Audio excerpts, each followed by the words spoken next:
Vous allez trouver que pour l'Action de grâce, on parle d'un sujet un petit peu spécial, mais c'est là qu'on était rendu dans notre cheminement, et donc on va parler aujourd'hui de qu'est-ce que la mort. Parce qu'évidemment, après Dieu, après l'humanité, après le péché, l'autre thème principal qui parcourt toutes les pages de la Bible, c'est le thème de la mort. Hein? On ne peut pas comprendre la Bible sans parler, sans au moins donner une explication ou un aperçu de l'enseignement que la Bible nous dit sur la mort. Alors je sais que c'est un sujet peu réjouissant, mais comme tous les dimanches, je ne vous inquiète pas d'avance, on va finir sur un point positif. Mais soyez attentifs quand même, c'est un sujet qui nous concerne tous, qu'on le veuille ou pas. À un moment donné ou l'autre, ce sont des questions qu'on va se poser. Et donc, je vous invite à un mot de prière et on va commencer tout de suite. Eh bien, Seigneur, nous avons tantôt célébré ton repas que nous faisons en souvenir de toi. Et nous le faisons en souvenir du fait que tu es mort. Et nous le faisons en souvenir du fait que tu es mort pour nous. Et sans cette mort, nous ne serions pas réunis ici, des gens de tous les milieux, de tous les arrière-plans, de toutes les nationalités, pour célébrer ton nom. Alors Seigneur, que nous approchons ce sujet qui est difficile, qui nous met parfois mal à l'aise, nous te demandons d'être attentifs, que nos cœurs et nos oreilles soient attentives à ce que tu as à nous dire. Parce que le message de la mort est un message important dans la Bible, mais le message de ta victoire sur la mort est encore bien plus important. Au nom de Jésus, nous te prions. Amen. Amen. Alors, on pourrait commencer en mettant le texte de Genèse, chapitre 5, au tableau, et j'aurais pu prendre un certain nombre de chapitres dans la Bible, et j'aurais pu prendre tous les versets de ce chapitre-là, mais vous êtes-vous déjà demandé parfois pourquoi il y avait des listes comme ça, interminables dans la Bible, de noms, avec des dates, et on se demande un petit peu à quoi ça sert? Eh bien, je vais vous le dire dans quelques secondes, mais lisons le texte au début. Alors, quand nous avions vu Genèse 1, 2, 3, et nous sommes maintenant rendus au chapitre 5, voici le livre de l'histoire d'Adam. Lorsque Dieu créa l'homme, donc ça c'est les sujets qu'on a vus, Dieu qui a tout créé, l'homme ou l'humanité, il le fit à la ressemblance de Dieu, écoutez bien ça, il le créa homme et femme, et il les bénit. Donc l'humanité, c'est l'homme et la femme, c'est pas l'homme tout seul, c'est pas la femme tout seul. Il les appela êtres humains lorsqu'ils furent créés. À l'âge de 130 ans, les gens vivaient plus longtemps à ce temps-là, Adam eut un fils à sa ressemblance, à son image, et il l'appela Seth. En fait, ça c'était après Caïn et Abel, mais à 130 ans, il a eu un autre qui s'appelait Seth. Adam vécut 800 ans après la naissance de Seth, et il eut des fils et des filles. Adam vécut entre 930 ans, puis il mourut. À l'âge de 105 ans, Seth eut pour fils Énoch. Seth vécut 807 ans après la naissance d'Énoch. Il eut des fils et des filles. Seth vécut en tout 912 ans, puis il mourut. À l'âge de 90 ans, Énoch eut pour fils Kénan. Énoch vécut 815 ans après la naissance de Kénan, et il eut des fils et des filles. Énoch vécut en tout 905 ans, puis il mourut. Ça m'a pris longtemps de comprendre un jour que le point important dans tous ces versets-là, c'est qu'ils sont tous morts. Je disais, waouh, ils ont vécu longtemps, waouh, ils ont eu beaucoup d'enfants, etc. Mais le point qui est vraiment triste, c'est qu'à la fin des vies aussi longues, et ça continue pendant tout un chapitre, et ça continue dans le livre des Chroniques exactement, on se rend compte quand on lit les généalogies dans la Bible que le fait qu'ils ont eu des enfants et qu'ils ont eu des descendants, c'est parce qu'eux, ils ne sont plus là, parce qu'eux sont morts. Et donc, c'était une chose qui un jour m'a frappé, et j'ai dit, ça doit être une chose importante dans la Bible pour que régulièrement, fois après fois, il y ait des listes comme ça de descendants, et c'est mentionné à chaque fois qu'ils sont tous morts. Alors, la mort est un grand mystère. Ce qui était, tout à coup, n'est plus. Un être humain, une personne, pleine de souvenirs, pleine d'émotions, pleine d'expériences, pleine d'attentes, pleine de rêves, pleine de questions, a simplement arrêté d'exister. Comme je l'ai dit, pour qu'une philosophie de vie soit vraie, il faut qu'elle puisse répondre à toutes les questions importantes, c'est-à-dire d'où on vient, où on va, quel est notre but sur cette terre, et le problème de la mort ou le problème de la souffrance. Parce que sinon, si une religion ne peut pas répondre à ces 4 questions-là, il y a une incohérence. Et je peux vous dire, de les avoir toutes étudiées, que la seule qui donne des réponses concrètes et cohérentes à ces 4 questions-là, c'est le christianisme tel que décrit dans la Bible.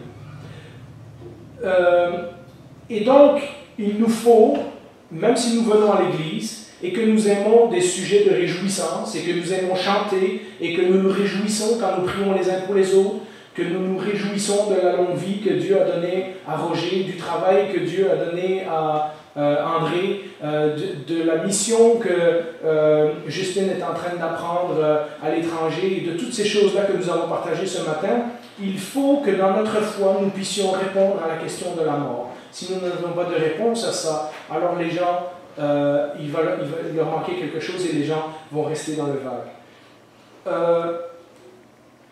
Alors, qu'est-ce qui se passe à la mort? Où va-t-on?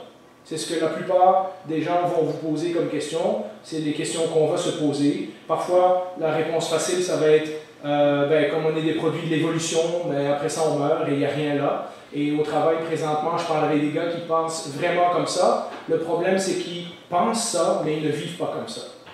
Ils vivent vraiment intensément au présent, parce qu'ils ont tellement peur que quand c'est fini, qu'ils essaient de trouver un sens à leur vie présentement. Et donc, c'est très facile à dire que quand on meurt, on devient juste de la poussière et on retourne dans le sol, mais en réalité, les gens n'aiment pas penser que c'est ça qui va leur arriver. Et donc, malgré qu'ils vous disent qu'ils ne sont pas inquiets de la mort ou que ça ne les préoccupe pas, etc., au fin fond de eux, il y a quelque chose qui les dérange. Notre société moderne, vous le savez, dans l'ancien temps, les gens étaient beaucoup plus familiers avec la mort. D'abord, les gens vivaient moins longtemps, on mourait de toutes sortes de maladies. Jusqu'au siècle passé, il y avait 5 enfants sur 10 qui mouraient en bas âge. Il y avait peu d'enfants qui survivaient après l'adolescence. Donc, il y a eu une longue période de l'histoire de l'humanité où les gens étaient, je ne dirais pas habitués, mais étaient beaucoup plus familiers avec la mort que notre société. Quand on regarde ce que notre société occidentale moderne pense, et c'est en train de s'étendre un peu partout dans le monde, les gens n'aiment plus penser à la mort. Il y a toutes sortes de films qui se font sur des gens qui projettent leur cerveau dans un ordinateur ou qui ressuscitent dans un autre corps. Il y a des gens qui se font congeler. Il y a des films avec des gens qui se font geler pendant des milliers d'années puis qui s'en vont dans l'espace chercher d'autres planètes. Il y a aussi beaucoup de distractions. On est tout le temps occupé à écouter la télévision, l'Internet, la radio. On s'occupe de plein d'activités. On fait plein de distractions à tout bout de champ parce qu'on ne veut pas penser à la mort. On travaille, et après ça c'est les vacances, et après on planifie encore notre retraite, et on est rendu à l'âge où on devrait y penser, puis on continue à essayer d'enterrer tout ça dans une foule d'activités et dans une foule d'explications. Nous trouvons des distractions pour ne pas y réfléchir. Et pourtant Salomon, le grand roi, tellement sage, il y a plus de 3000 ans, écrivait déjà, et on peut mettre le texte au tableau, dans Ecclésiaste. Il a même mis dans le cœur de l'homme la pensée de l'éternité. Même si l'homme ne peut pas comprendre l'œuvre que Dieu a accomplie du début à la fin. C'est-à-dire, même si nous ne pouvons pas tout saisir ce qui se passe dans une vraie vie humaine, Dieu a mis en nous, si nous sommes honnêtes, la pensée de l'éternité. C'est-à-dire qu'il y a quelque chose au fond de nous qui souhaite que, une fois que cette vie s'arrête sur terre, que tout ne s'arrête pas là. Qu'on ne fasse pas simplement disparaître. Alors, on peut passer à l'image suivante. Ma question alors, c'est comment la mort est venue. Si nous avons vu dans les semaines passées que Dieu était si bon, si formidable, si incroyable, qu'il a tout créé, l'univers, qu'il a créé les plantes, les animaux, etc., comment, dans un monde créé par un Dieu si bon, la mort a pu arriver? L'Ancien Testament nous explique que la mort est arrivée avec Adam et Ève.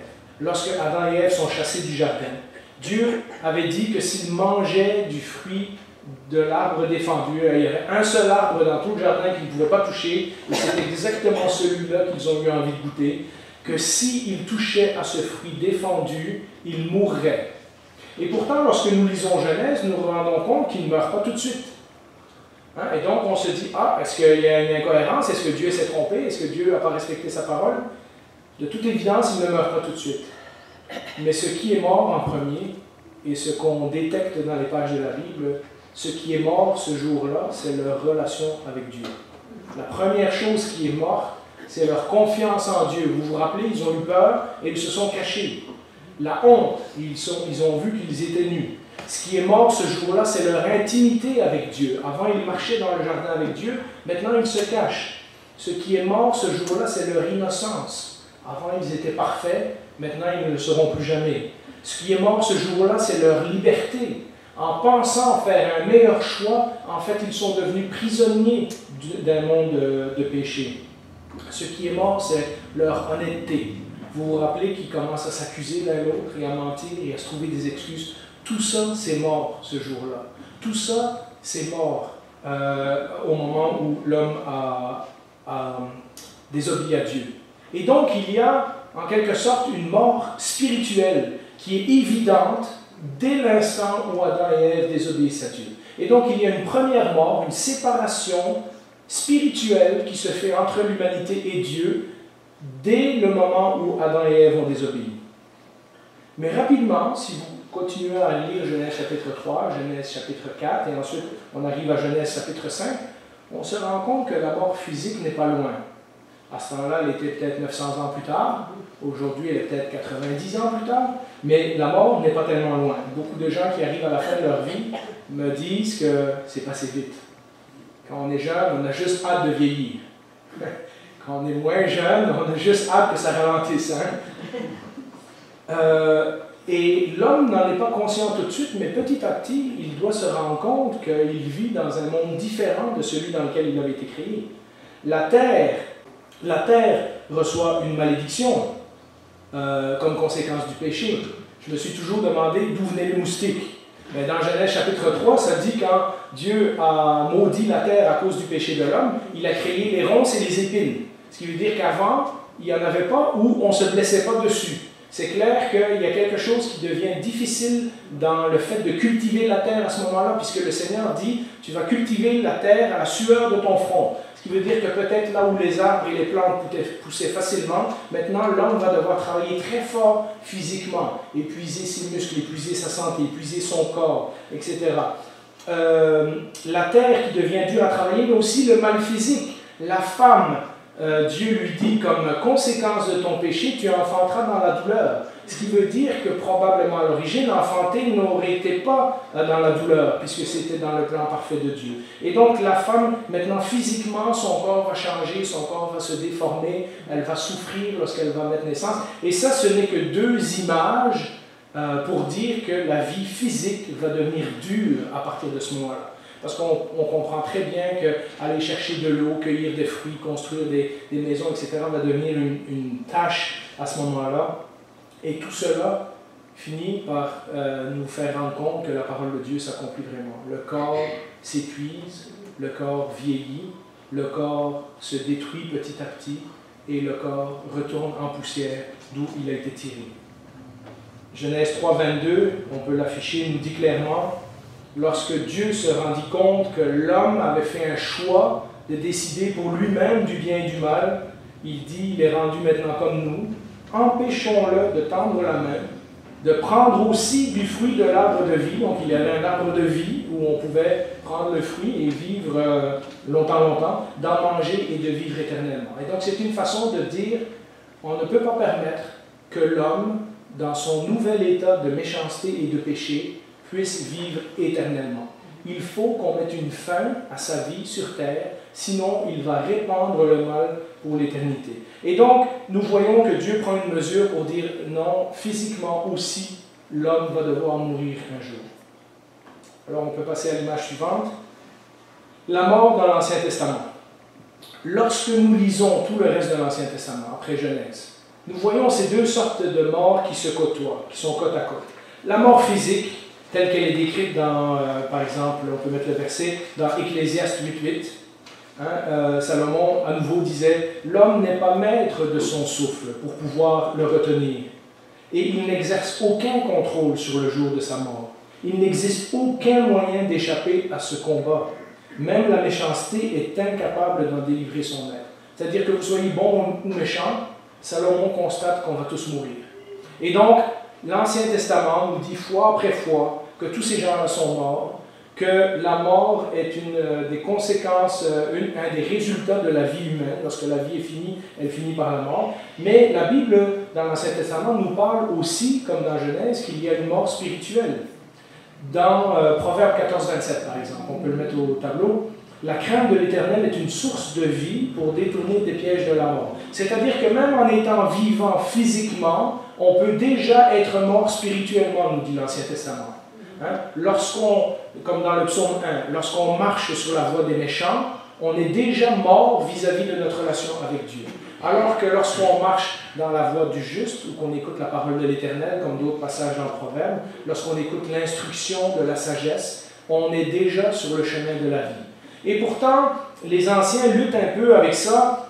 Ils ont constaté que l'on mourait physiquement, mais que le péché, la désobéissance, la rébellion, l'infidélité, la méchanceté, tout ce qu'on a parlé la semaine passée en parlant du péché, tout ça qui nous détourne et qui nous éloigne de Dieu équivaut à déjà être mort en quelque sorte spirituellement, à déjà ne plus avoir de relation. Vous savez, parfois dans nos petits traités d'évangélisation, c'est représenté avec un gouffre, un grand ravin, Dieu d'un côté et nous de l'autre côté, il n'y a aucun moyen de le franchir.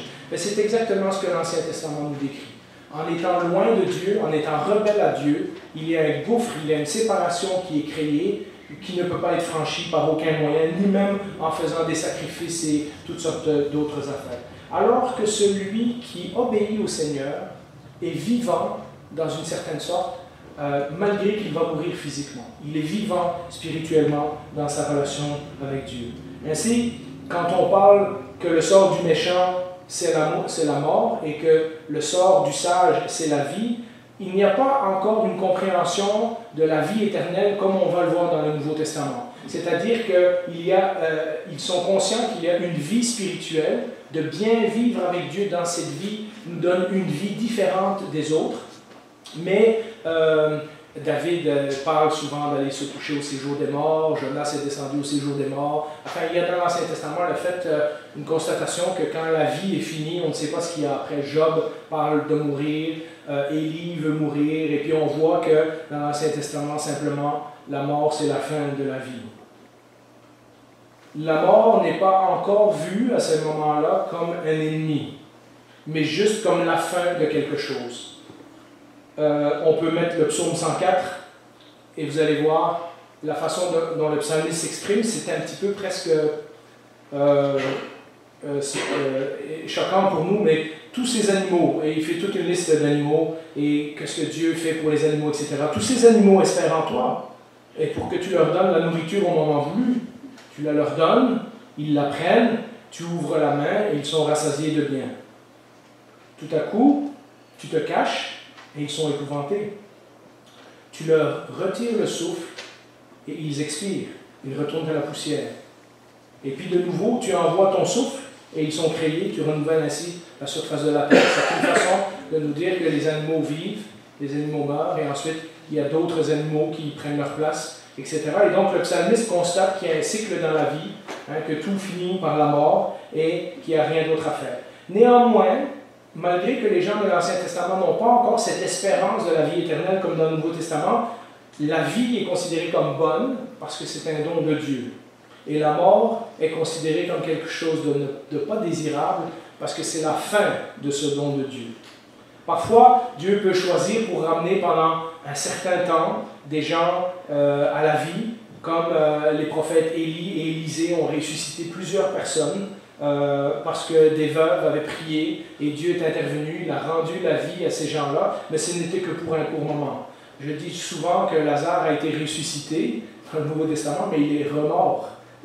Lazare n'est pas encore vivant aujourd'hui avec nous. Donc Lazare a fini par remourir une deuxième fois. Donc il y a quand même dans l'histoire de l'humanité cette constatation qu'on ne peut pas faire autrement, que même si Dieu a le pouvoir de la vie et de la mort, que Dieu a même le pouvoir de redonner la vie pendant un certain temps, notre vie finit avec la mort.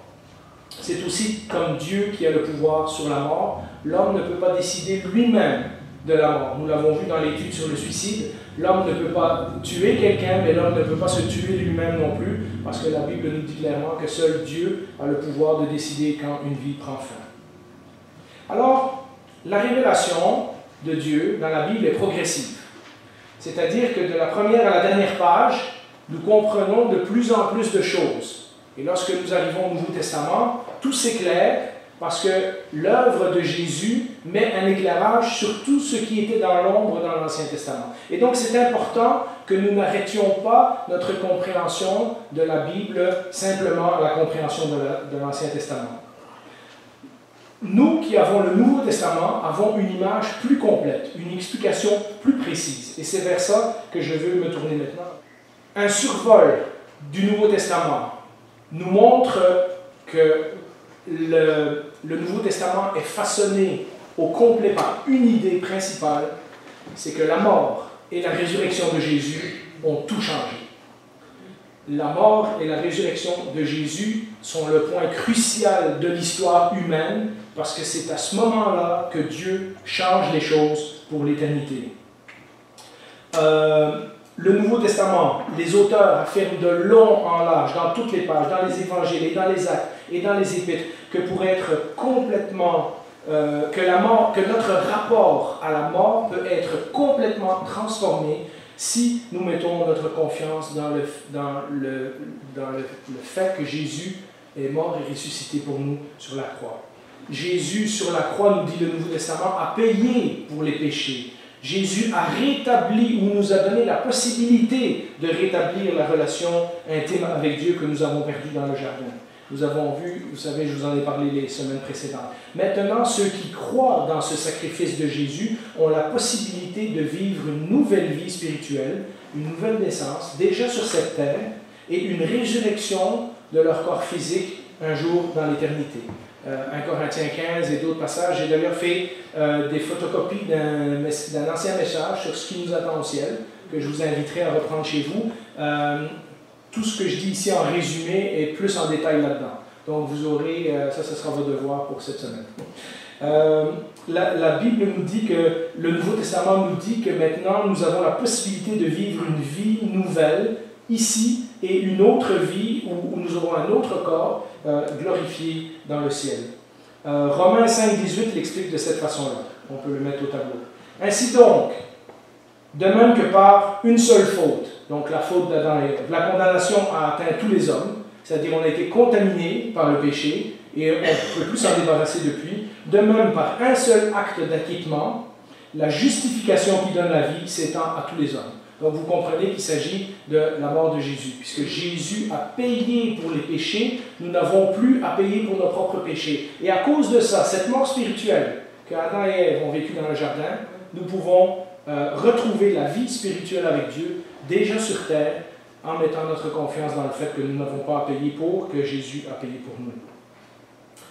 Ça ne veut pas dire que tout le monde est automatiquement sauvé.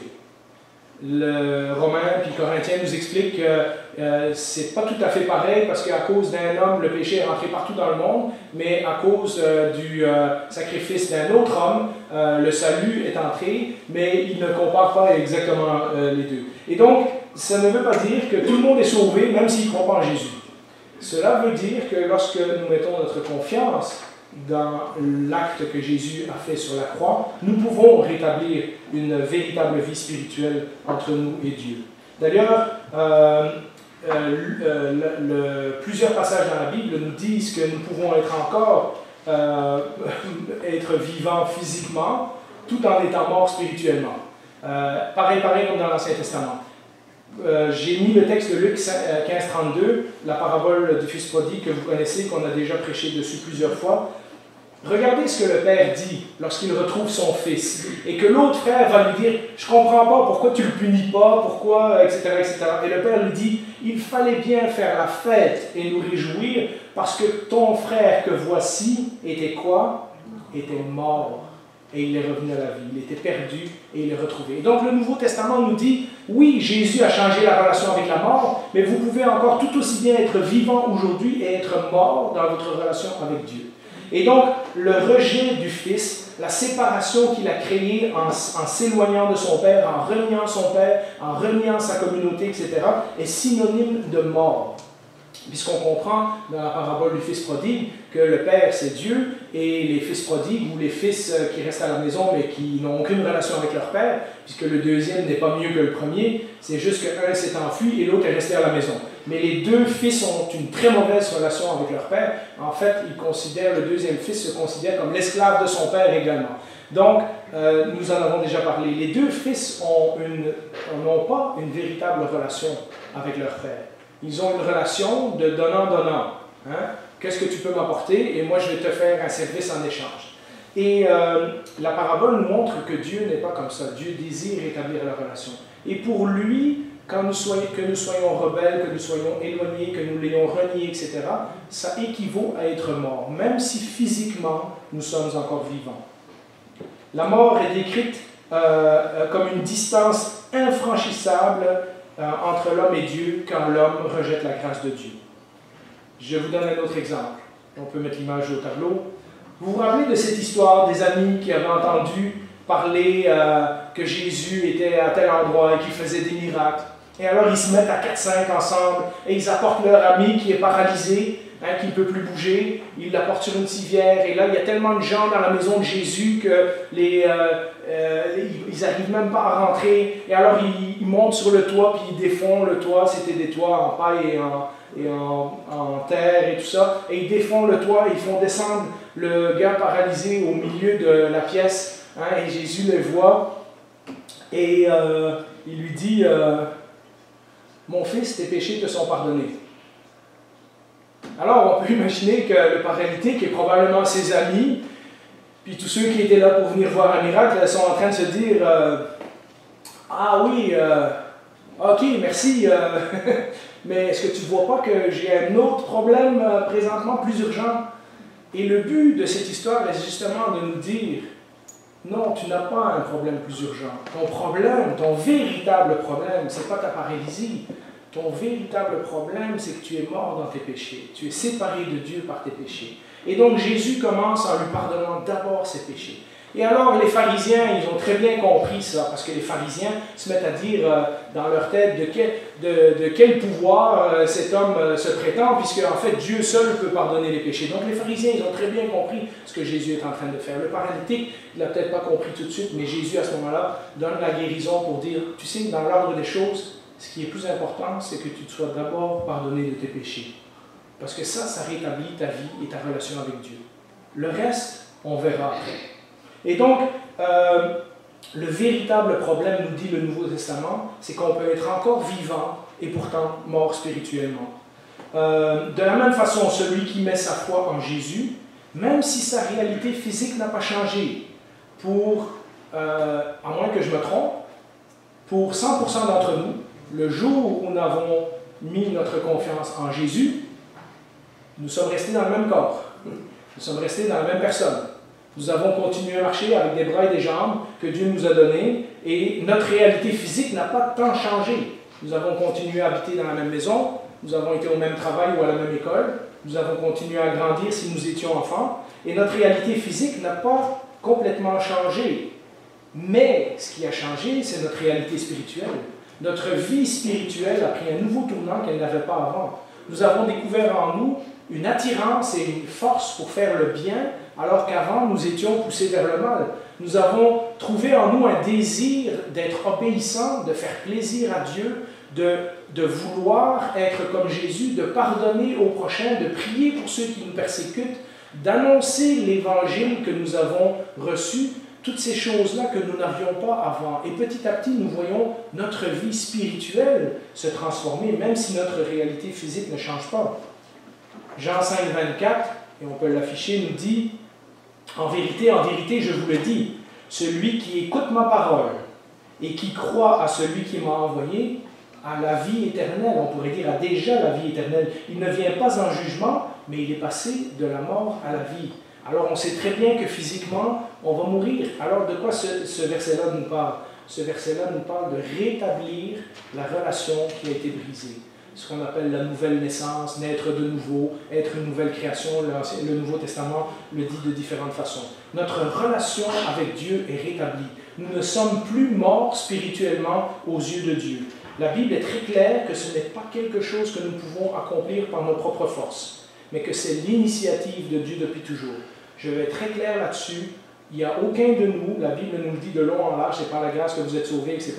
On ne peut pas arriver à Dieu par nos propres efforts en ayant une bonne conduite. C'est vraiment l'œuvre de Dieu en nous. Éphésiens 2, versets 4 et 5 nous le dit, mais Dieu, qui est riche en miséricorde, à cause du grand amour dont il nous a aimés, donc il nous a aimés déjà depuis longtemps, nous qui étions morts par nos offenses, nous a rendu la vie avec Christ. Et donc, vous comprenez que ça parle de la même réalité. Nous étions morts par nos offenses, même si nous étions vivants physiquement. Mais là, il nous a rendu la vie avec Christ. C'est par la grâce que vous êtes sauvés.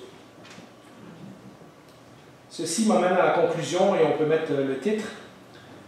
La mort est-elle réelle pour les chrétiens?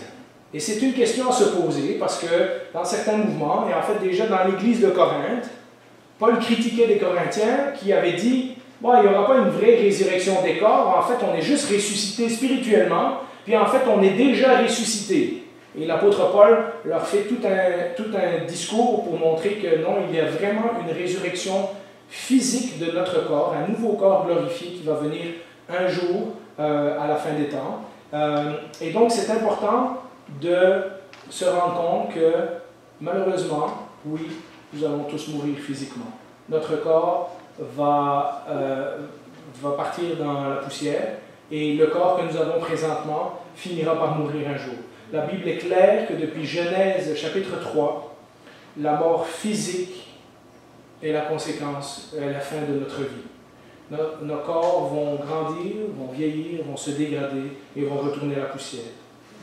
À la différence de l'Ancien Testament, où les gens présentaient la mort simplement comme la fin de quelque chose, la fin d'un cadeau que Dieu avait fait, le Nouveau Testament nous dit que la mort est véritablement un ennemi de la race humaine.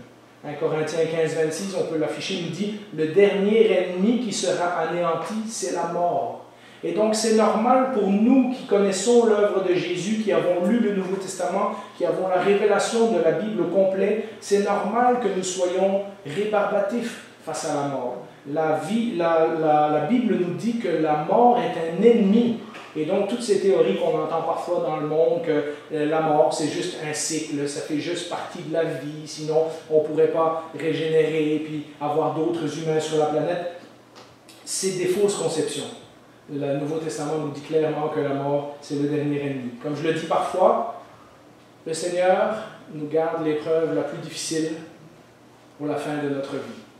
Pour plusieurs d'entre nous, nous avons maturé, nous sommes devenus des chrétiens, ça fait 40 ans, 50 ans que nous vivons avec le Seigneur.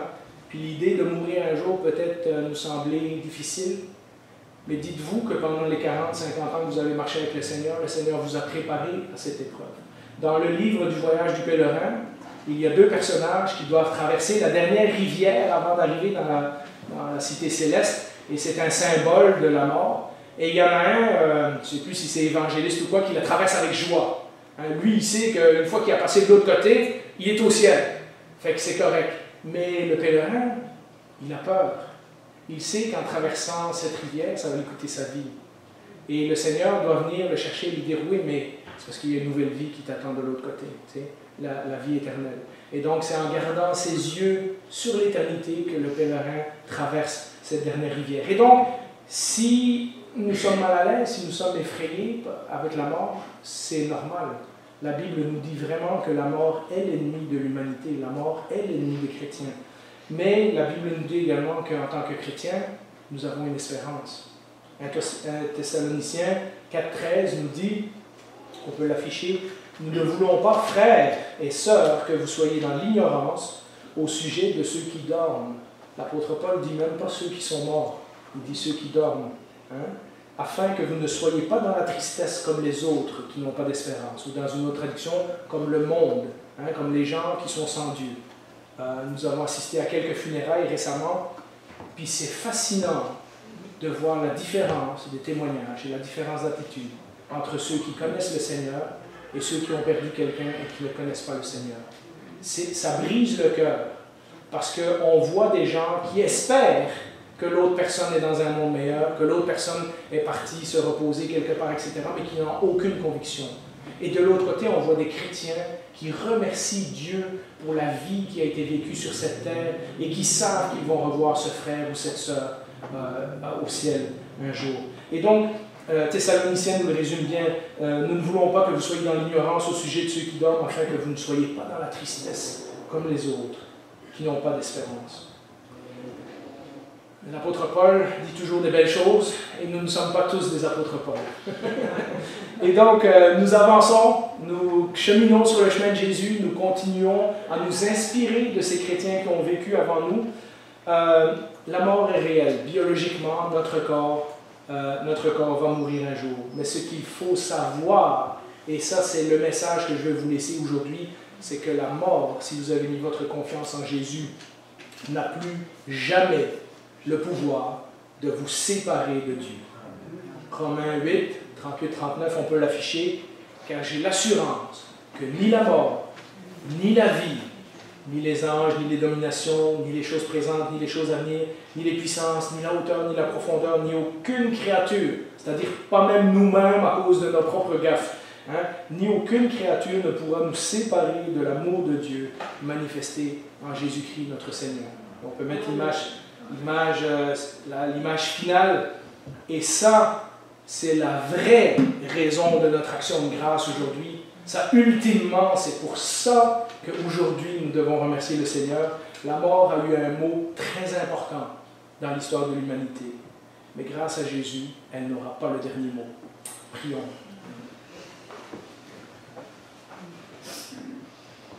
Seigneur, quelle joie pour ceux d'entre nous qui te connaissons déjà de savoir que nous pouvons vivre dans cette vie avec toi et dans l'autre vie avec toi. Seigneur, quel privilège extraordinaire. Alors que nous étions pécheurs, nous dit ta parole, tu es mort pour nous. De toute éternité, tu avais déjà préparé un plan pour nous sauver. Lorsque tu étais sur terre, tu as dit à tes disciples que tu partais leur préparer une place parce que tu voulais qu'ils soient avec toi là où tu étais.